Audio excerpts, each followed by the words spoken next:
ब्रह्म परं धाम पवित्रं परमं भवान् पुरुषं शाश्वतं दिव्यमादिदेवं अजमुं विभुम् आहुस्ताम्बुजयः सर्वे देवर्षिर्नारदस्तथा असितो देवलो व्यासः स्वयं चैव ब्रवीषि मे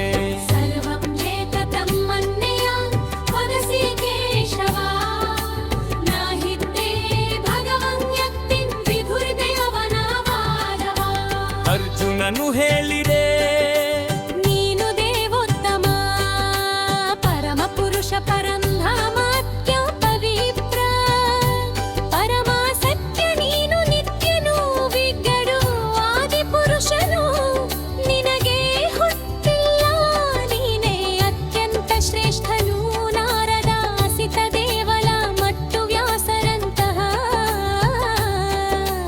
ಮಹರ್ಷಿಗಳು ನಿನ್ನ ವಿಷಯದಲ್ಲಿ ಈ ಸತ್ಯವನ್ನು ದೃಢಪಡಿಸುತ್ತಾರೆ.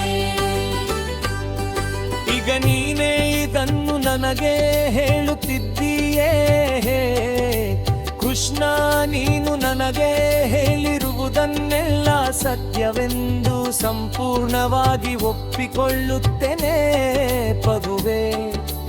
ದೇವತೆಗಳಾಗಲಿ ಮಾನವರಾಗಲಿ ನಿನ್ನ ವ್ಯಕ್ತಿತ್ವವನ್ನು ಅರ್ಥ ಮಾಡಿಕೊಳ್ಳಲಾರರು. ದೇವೋತ್ತಮ ಪರಮ ಪುರುಷನಿಂದ ಭಗವದ್ಗೀತೆಯನ್ನು ಆಲಿಸಿದ ನಂತರ ಅರ್ಜುನನು ಇಷ್ಟವನ್ನು ಪರಬ್ರಹ್ಮ ಎಂದು ಸ್ವೀಕರಿಸಿದನು. ಪ್ರತಿಯೊಂದು ಜೀವಿಯು ಬ್ರಹ್ಮನಾದರೆ ದೇವೋತ್ತಮ ಪರಮ ಪುರುಷನು ಪರಬ್ರಹ್ಮನು ಪರಂಧಾಮ ಎಂದರೆ ಅವನು ಎಲ್ಲದರ ಕಟ್ಟ ಕಡೆಯ ಆಶ್ರಯ ಅಥವಾ ಧಾಮ. ಪವಿತ್ರಂ ಎಂದರೆ ಆತನು ಪರಿಶುದ್ಧ ಐಹಿಕದ ಸೋಂಕಿಲ್ಲದವನು. ಪುರುಷಂ ಎಂದರೆ ಪರಮ ಶಾಶ್ವತಂ ಎಂದರೆ ಮೂಲನಾದನು. ದಿವ್ಯಂ ಎಂದರೆ ಅಲೌಕಿಕನಾದವನು.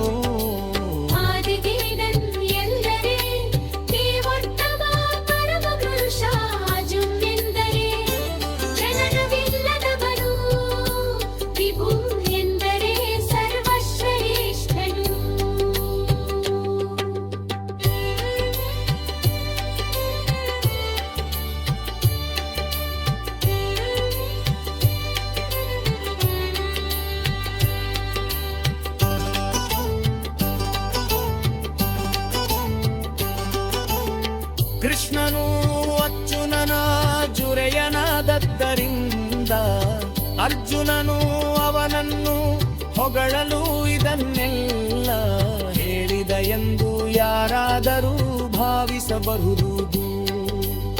ಆದರೆ ಭಗವದ್ಗೀತೆಯನ್ನು ಓದುವವರ ಮನಸ್ಸಿನಲ್ಲಿ ಮೂಡಬಹುದಾದ ಬಗೆಯ ಸಂದೇಹವನ್ನು ಹೊಡೆದೋಡಿಸಲು ಅರ್ಜುನ ಈ ಪ್ರಶಂಸೆಯನ್ನು ಮುಂದಿನ ಶ್ಲೋಕದಲ್ಲಿ ಸಮರ್ಥಿಸಿಕೊಳ್ಳುತ್ತಾನೆ. ಕೃಷ್ಣನನ್ನುವುದು ದೇವೋತ್ತಮ ಪರಮ ಪುರುಷನೆಂದು ತಾನು ಮಾತ್ರವಲ್ಲದೆ ನಾರದ ಅಸಿತ ದೇವಲ ಮತ್ತು ವ್ಯಾಸದೇವರಂತಹ ಅಧಿಕೃತರು ಒಪ್ಪುತ್ತಾರೆ ಎಂದು ಹೇಳುತ್ತಾನೆ. ಇವರು ಎಲ್ಲಾಚಾರ್ಯರು ಸ್ವೀಕರಿಸಿದ ರೀತಿಯಲ್ಲಿ ವೈದಿಕ ಜ್ಞಾನವನ್ನು ಹಂಚಿಕೊಳ್ಳುವ ಮಹಾನ್ ವ್ಯಕ್ತಿಗಳು. ಆದುದರಿಂದ ಅರ್ಜುನನು ಕೃಷ್ಣನಿಗೆ ಕೃಷ್ಣನು ಹೇಳಿದುದೆಲ್ಲ ಪರಿಪೂರ್ಣ ಎಂದು ತಾನು ಸ್ವೀಕರಿಸುವುದಾಗಿ ಹೇಳುತ್ತಾನೆ. ಸರ್ವಂ ವೇತಧೃತಂ ಮತ್ತೆ ನೀನು ಹೇಳುವುದನ್ನೆಲ್ಲ ನಾನು ಸತ್ಯವೆಂದು ಸ್ವೀಕರಿಸುತ್ತೇನೆ. ಭಗವಂತನ